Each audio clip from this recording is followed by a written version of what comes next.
Nandito po ba si Master Javier? Anong kailangan mo kay Master Javier? Bakit mo siya hinahanap? Nandito po ako para mag-training sa kanya ng paggawa ng tinapay. Hindi kami eskwelahan. Hindi kami tumatanggap na kung sinong gustong magpaturo sa kanya. Sumulat po ako noon kay Master Javier para humingi ng permiso. Ito po ang sagot niya.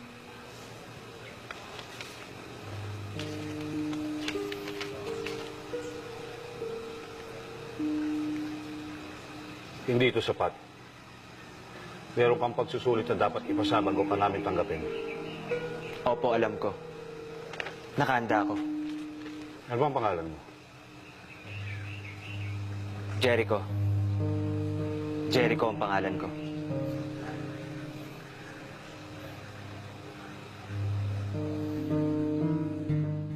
Tama ko, di ba? Halikan mo ako?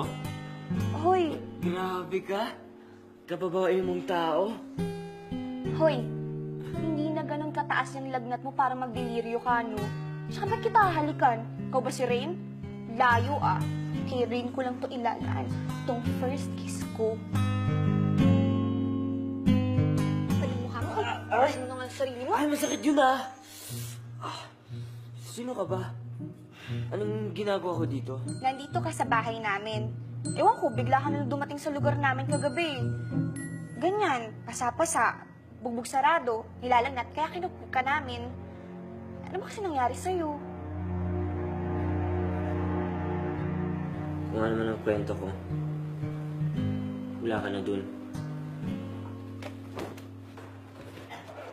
Ha? Hala! Anong nangyari? Wala! Bakit bold ako? Pinagsamantalahan mo ako, no? Hoy, hoy, hoy, hoy.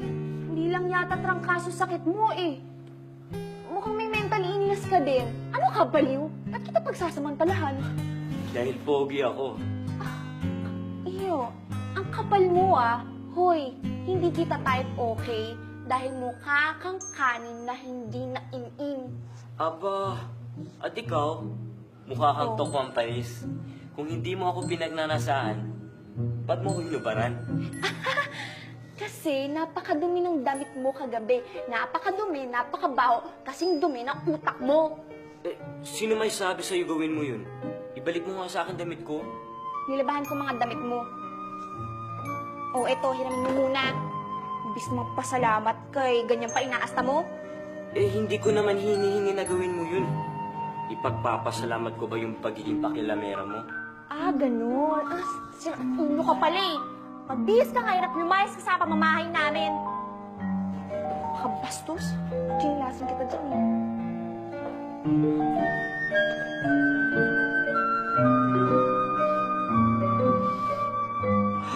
Ang bango. Tinapay. Saan kaya nanggagaling ang ano?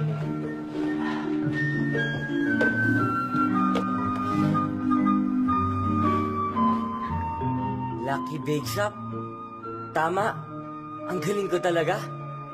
Narating ko din ang lugar na to.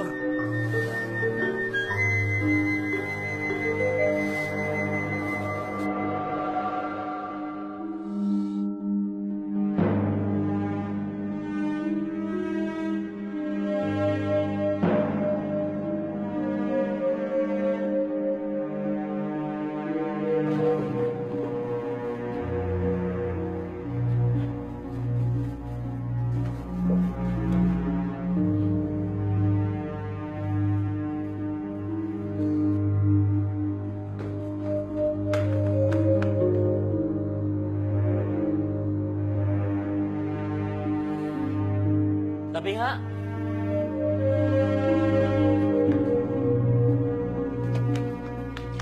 Nasaan yung mga panadero? Wala na, pumasok na ho doon. Sino may tatong witness sa inyo? Ikaw ba? Paano ka nakapasok dito? Sandali! Kailangan mo ka! Uy! Hoy! Sinabi ng paglaban ako! Ano ba kailangan mo? Ikaw ba? Ha? Hoy! Bakit ka lang magulo nila, ha? Ikaw ba? Ikaw ba? Labas! Ha? Lumabas ka! Labas! Ah! Nandiyan siya! Umalis ka na rito. Wala rito yung taong hinahanap mo. Nakita ko sa labas kanina! Umalis ka na. Walang may tato rito. Nakita ng dalawang mata ko! Andyan lang siya! Bakit ba ang kulit mo? Pag hindi ka umalis, mapupulis kita.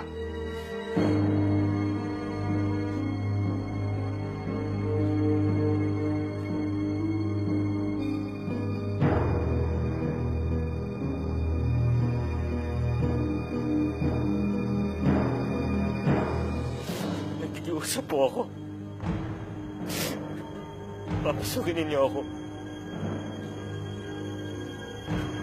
Kailangan ko pong makita yung taong sinasabi ko. Baka makita mo na ang nanay ko.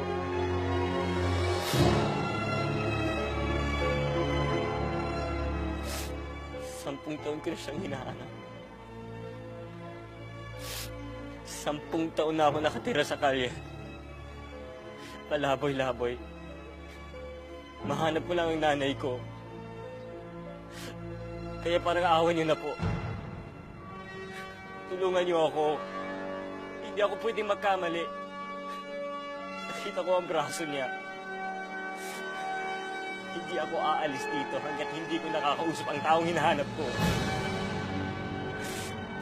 Maawa na kayo. Pasukin ninyo ako. Wala rito ang taong hinahanap mo. Umalis ka na. Pasok! Balik sa trabaho!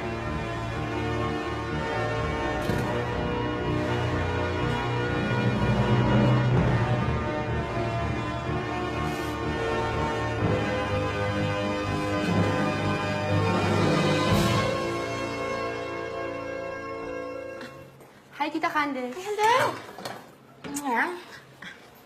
O, mapapasok na po. Okay. Oh, you're all grown up na and very pretty. Siyempre, mana sa akin.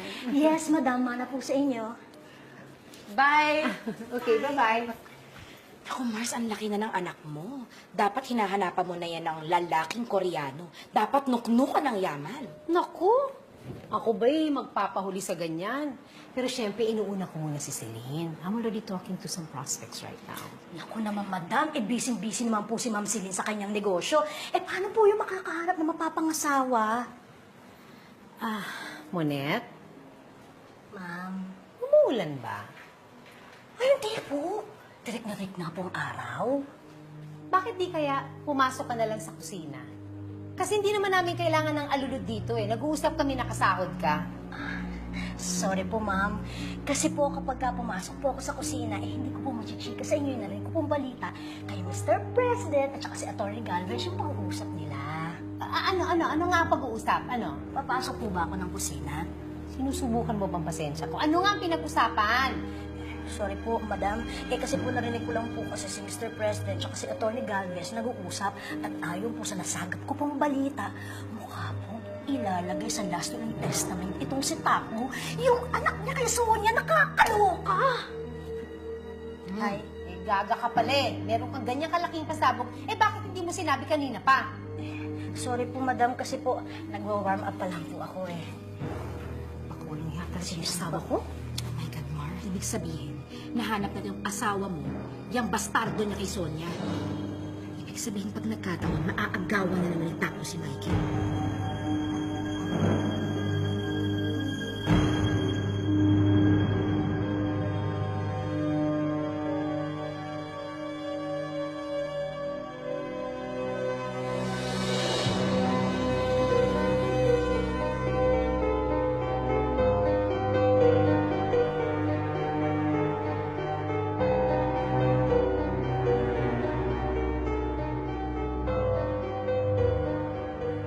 Ginagawa mo rito.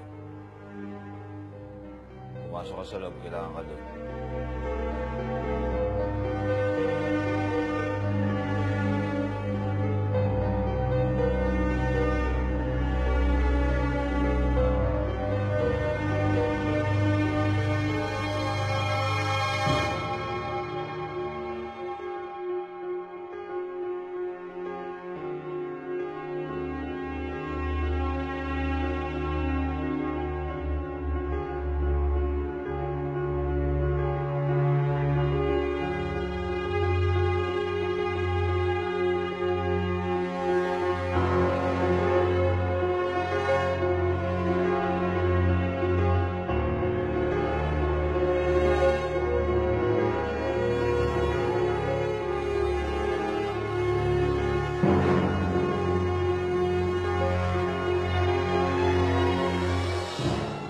tagal kong naghintay, naghanap.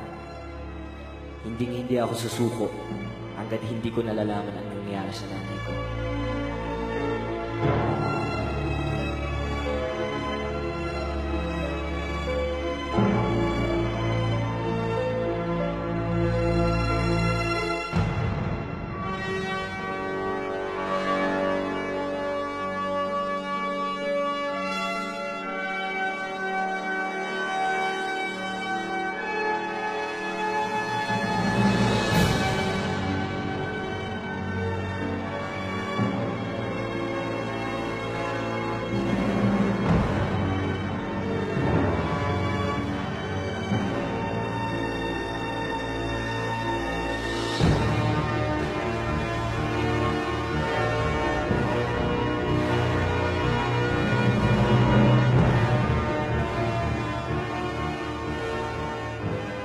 Hindi ako susuko na. Malalaman ko rin kung nasaan ka.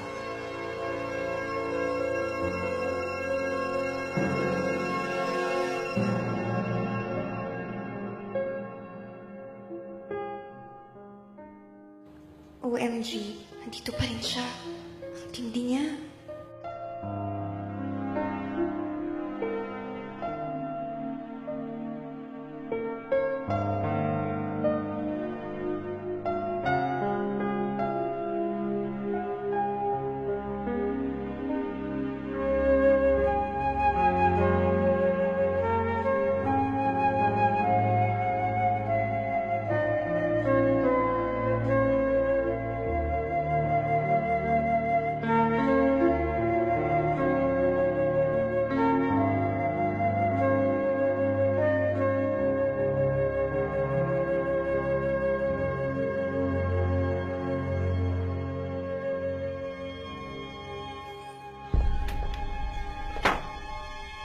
Totoo ba, Johnny? Totoo bang pinabago mo kay Atty. Galvez ang last will and testament mo?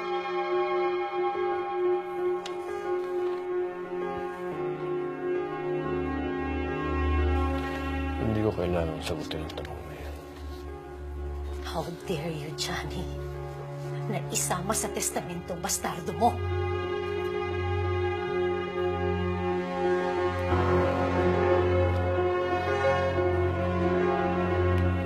Anak ko si Taco. He is my son. At may karapatan siya. Hayop ka. Lahat na nagagawin mo para saktan ako. Ginawa ko yan para sa anak mo. Hindi umiikot sa'yo ang mundo, Irene. Wala na ang bastardo mo. Hindi mo na siya mahahanap. Paano ko nakakasiguro? Hindi ako titigil agad hindi ko nahanap ang anak ko. May anak kang lalaki, Johnny. Si Michael. Bakit ba hindi ka nalang makontento sa kanya? Lahat naman ginagawa niya para makapalapit sa'yo.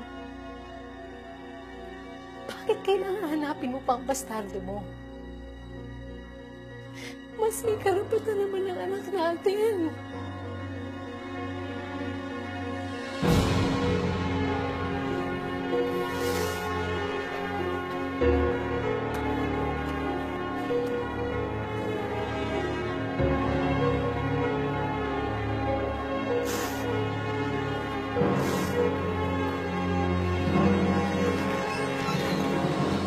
Dala po